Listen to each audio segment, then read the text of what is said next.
Sampah merupakan masalah yang sangat serius yang sering terjadi di kota-kota besar dengan jumlah penduduk yang sangat banyak. Dalam kehidupan manusia, tidak pernah terlepas dari masalah sosial seperti masalah sampah. Pada dasarnya, sebagian besar sampah yang dihasilkan di tempat pembuangan sampah akhir, yaitu sampah organik yang sifatnya mudah terurai dan sampah anorganik yang sifatnya tidak bisa terurai. Sampah organik merupakan sampah yang terdiri dari zat-zat organik yang bisa diuraikan seperti daun, sisa-sisa makanan, dan lain sebagainya. Sedangkan sampah anorganik adalah sampah yang berasal dari benda yang tidak bisa terurai seperti kertas, kaleng, plastik, logam, dan lain sebagainya. Karena dampak yang dihasilkan oleh sampah yang cukup besar dapat merugikan bagi manusia, baik itu untuk kesehatan maupun lingkungan. Kondisi tersebut terjadi di Kota Padang Panjang, tepatnya di tempat pembuangan sampah akhir Sungai Andok. Setiap tahunnya, produksi sampah di Kota Padang Panjang selalu mengalami peningkatan. Sampah-sampah dari tempat pembuangan sementara, sampah nantinya akan diangkut ke tempat pembuangan sampah akhir sampah di Sungai Andok. Sampah yang dihasilkan berasal dari 16 kelurahan di Kota Padang Panjang. Produksi sampah yang dihasilkan tidak sebanding dengan jumlah tempat pembuangan sampah sementara sampah yang ada. Hal ini merupakan kendala yang dihadapi pemerintah setempat terkait produksi sampah yang kian meningkat. Sedangkan lahan untuk menampung sampah-sampah yang sangat banyak di tempat pembuangan sampah akhir Sungai Andok sangat terbatas. Hal ini tentunya memberikan dampak bagi masyarakat yang tinggal di sekitar TPSA Sungai Andok tersebut. Apabila sampah di TPSA Sungai Andok terus menumpuk dan tidak segera dikelola, maka masyarakat yang tinggal di sekitar lingkungan tersebut akan terkena dampaknya. Terlebih saat musim panas, banyak lalat yang muncul. Masalah lain yang dihadapi yaitu sarana dan prasarana yang masih kurang, seperti tidak adanya timbangan sampah serta kurangnya kesadaran masyarakat untuk mengelola sampah anorganik menjadi barang atau benda yang bermanfaat kembali. TPSA ini merupakan tempat terakhir untuk pembuangan sampah yang tidak dapat didaur ulang atau diproses lebih lanjut. Di sini, sampah akan disimpan dalam lapisan tertutup di bawah tanah untuk meminimalkan dampak negatifnya terhadap lingkungan sekitar. Baiklah, sebelumnya perkenalkan nama saya Khairatul Nadia dengan NIM 2103494 dari kelompok 4 mata kuliah Fisika Lingkungan dengan dosen pengampu Bapak Nofri Henry SSI MSI. Baiklah, mungkin saya di sini bersama dengan Bapak. Silakan perkenalkan diri Bapak sebelumnya. Oh gitu. Ya, terima kasih. Nama saya Bapak Ampera. Bapak? Ampera. Dari pengelolaan pengambilan sampah kelurahan balai-balai gitu. Jadi kami di sini Bapak ada yang mau kami tanyakan mengenai sedikit mengenai tentang TPA dan cara-cara pengelolaan sampah dan sekitarnya gitu Bapak, dan pengaruhnya sampah terhadap lingkungan di sini Bapak. Jadi mungkin boleh kita langsung masuk saja ke pertanyaannya Bapak. Yang pertama itu sampah jenis apa aja yang terdapat di TPA ini Bapak? Kalau jenis sampah semua nyampur sini semua kok. Nggak ada pemilahan, nggak ada. Pemisahan nggak ada. Cuma pemilah ada di sini gitu kok. Jadi kalau dipilah berarti antara organik dan anorganiknya dipisah gitu ya Bapak? Oh bukan, masalahnya gini, yang pemilah itu maksudnya gini, yang pemulung itu sebangsa, yang ambil kara-kara gitu sebagai yang itu bahan tambahan ekonomi gitu ya. Nah, cuma kalau untuk pemilahan masalah organik sama itu nggak ada di sini, nggak ada, cuma dicampur semua.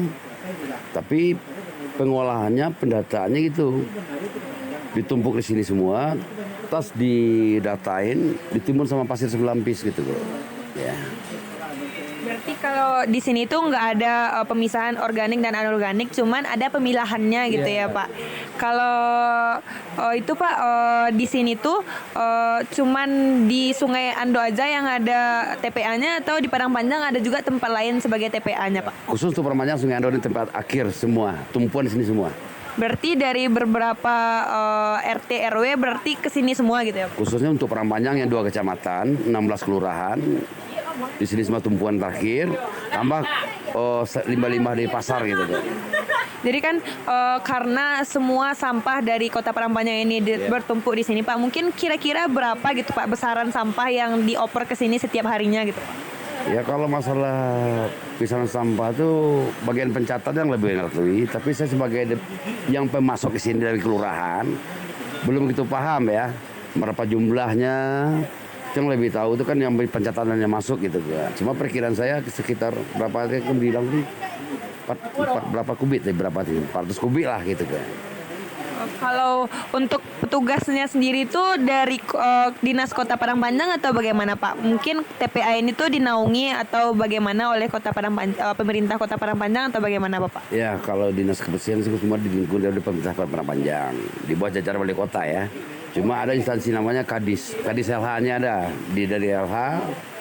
Tapi dari LH itu namanya saya dari kelurahan itu dibagi lagi. Jadi saya nggak gabung dari LH, cuma fungsi dan tugas sama gitu kan. Kalau saya dari kecamatan sama kelurahan gitu kan.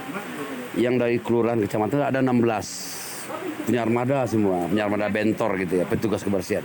Cuma kita pemasok untuk pengaturan di sini bukan kita dari LH langsung gitu kan, dari dinas gitu kan.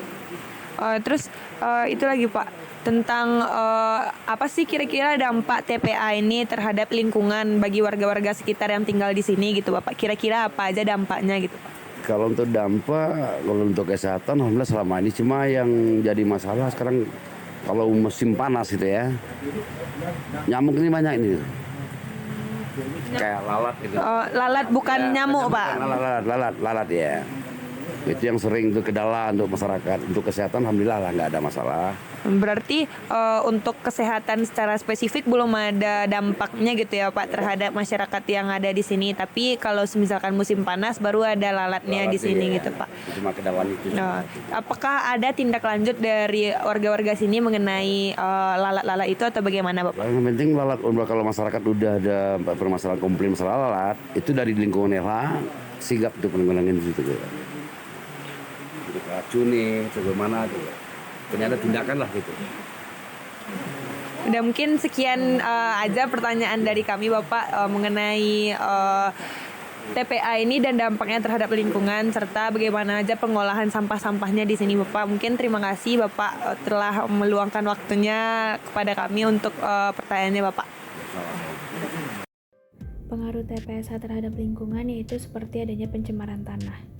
Pembusukan sampah di TPSA menghasilkan gas metana yang merupakan gas rumah kaca yang kuat.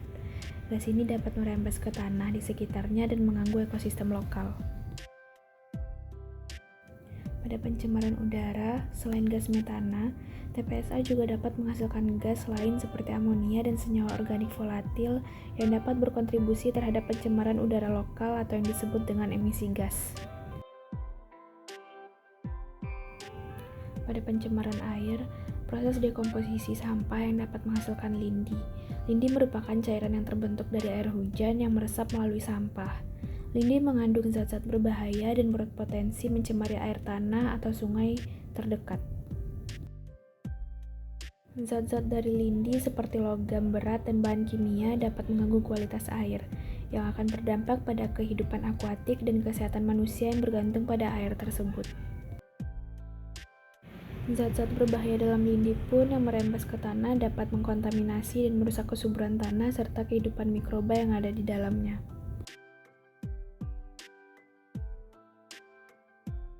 Maka dari itu, upaya yang dapat kita lakukan dengan mengurangi sampah atau dengan cara membawa wadah sendiri dari rumah ketika berbelanja.